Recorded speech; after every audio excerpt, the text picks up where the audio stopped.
Hi friends, I'm Michelle. And I'm Steph with Sunnyside Design. If you've been following along for any time at all, you know we love thrifting and vintage finds, and it's all really in the hunt, but we have quite the fun piece today that we are going to transform, and you are not going to believe this makeover. Do you have metal garden furniture that has seen better days? If you've got metal garden furniture, maybe it's a little rusty or a lot rusty. Take a look at what my chair looked like before the makeover.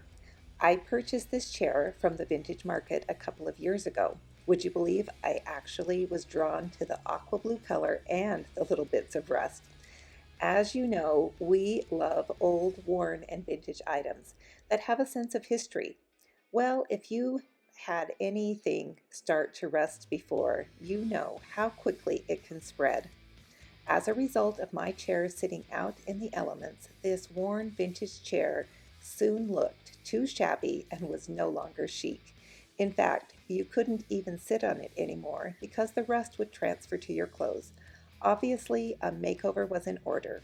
So, with a little elbow grease, we were able to rid this vintage chair of its rust and breathe new life into this old, rusty garden furniture.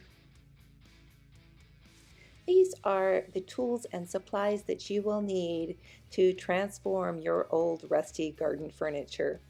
I used a grinder or a sander, a drill with wire brush attachments, and then for the supplies I used rust-oleum's rust reformer, and then some exterior spray paint and frog tape, which is optional. As you can see, my rusty garden furniture needed prep work before we could paint. Now, my sweet husband is not really a fan of painting or refinishing furniture. He'll do a lot of projects with me or for me, but this is not one he usually will volunteer to help with. However, with my busy schedule, he offered to use the grinder to remove the rust. Clearly, I wasn't going to turn him down with his offer.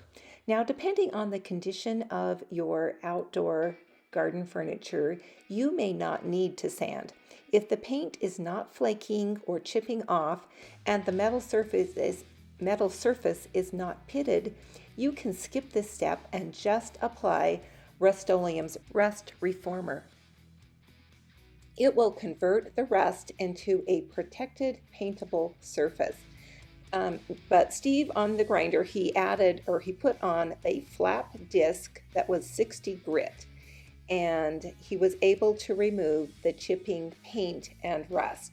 Now, this isn't a super fast and easy job, but it took him about an hour to remove all of the paint and the rust from both sides of the chair. Not only did we do the top surface that you would sit on, but we flipped it over and did the underneath side as well. In addition to the grinder, we also used some wire brush attachments that fit on a drill, and we were able to remove more paint and rust from the little grooved areas and the small areas where the grinder would not fit. And I used a couple of different types of wire brushes. I had a package of a variety pack, and I was able to switch those out and use whichever one worked best for the specific area. If you're enjoying this video, please give us a thumbs up and subscribe to our channel for more DIY ideas on a budget.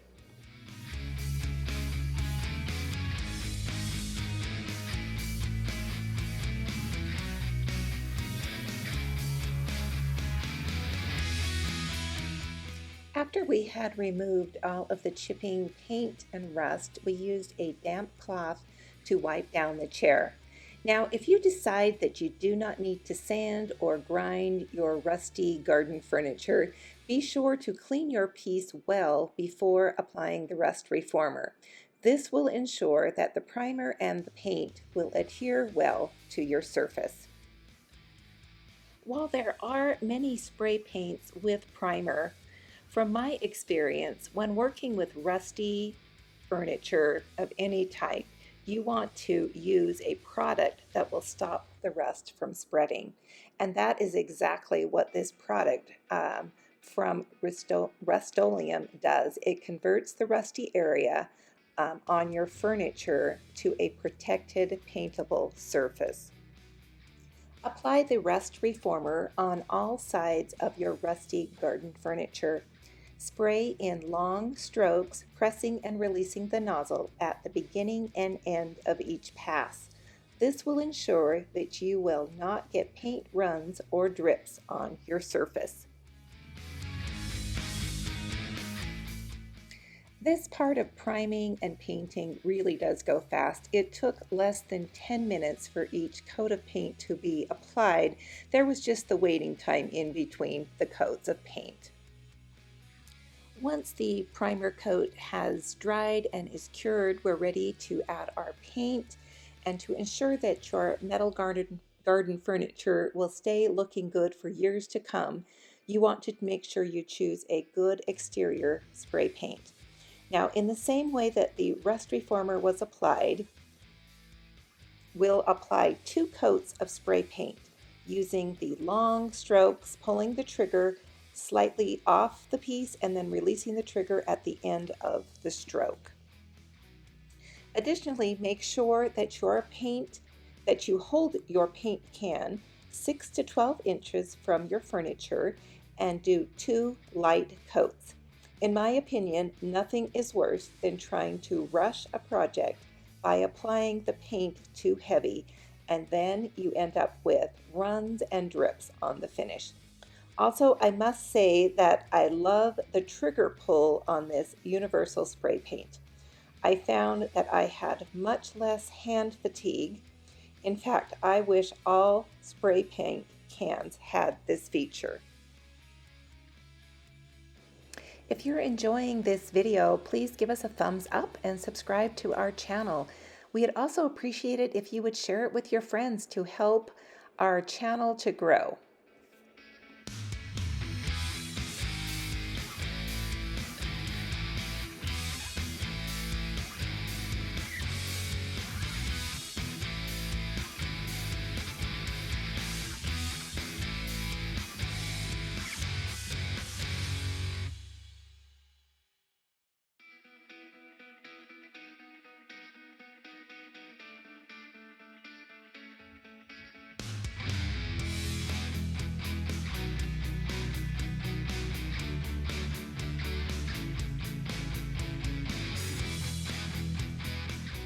For the legs and arm piece of this chair, I wanted them to be a contrasting color.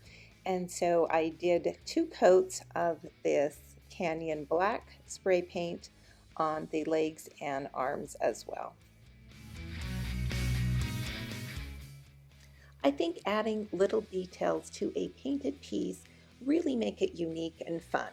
Now, since my chair had an embossed arrow markings on the chair, I thought it would be fun to make it a little more prominent. So I used my favorite tape, frog tape, and I masked off the chair, revealing the design. Then I applied that contrasting black spray paint to the exposed area. Once the design was completely painted, I removed the masking tape. Anytime you use masking tape, it's important to remove the tape while the paint is still wet. This will prevent the paint from pulling off when the tape is removed. Oh my goodness, don't you love the way my chair turned out? I believe that I love it more than when I first saw this rusty garden chair. Without a doubt, it still has that vintage vibe that I love, and it looks so good out on my patio. If you have liked this tutorial, please give us a thumbs up and subscribe to our channel, and please share it with your friends. It will help our channel to grow. Do you have some old rusty garden furniture just waiting to be restored? Please tell us about it. We love to hear from you. Isn't this so much fun? I love it. It's almost like a brand new piece of furniture now, but it has that vintage character to it, and it's, you know, painted good now, and it's not rusty, and it will last for years to come. And you can sit in it without rust getting on your clothes. Yes. It was kind of in sad shape, even though Yes. I loved that rust, but it's transformed now. We hope you found this tutorial helpful in restoring your old rusty furniture. And please drop us a comment if you have any questions about this or you want to share a piece that you're working on. We'd love to hear from you. And you'll find information about the products we used in our description section, as well as links to all of our social media. Be sure to give us a thumbs up if you liked this and you can use it, and please share it with your friends. It helps our channel grow and it really is beneficial for us, so we appreciate that. And once again, here at Sunnyside Design, we hope to bring your home to the sunny side of the street.